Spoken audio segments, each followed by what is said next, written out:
Prezidentning 246-sonli farmoniga asosan 1-iyuldan boshlab savdo va xizmat ko'rsatish sohasidagi barcha yuridik shaxslar o'z savdo nuqtalarida yagona QR kod o'rnatishlari shart.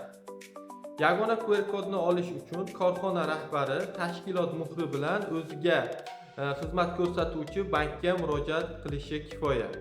Muhim ma'lumot: yagona QR kod fiskal belgiga ega emas, ya'ni QR kod orqali qabul qilingan to'lovlar soliq hisoboti sifatida avtomatik shakllanmaydi. Bu faqat to'lov qabul qilish vositasi hisoblanadi.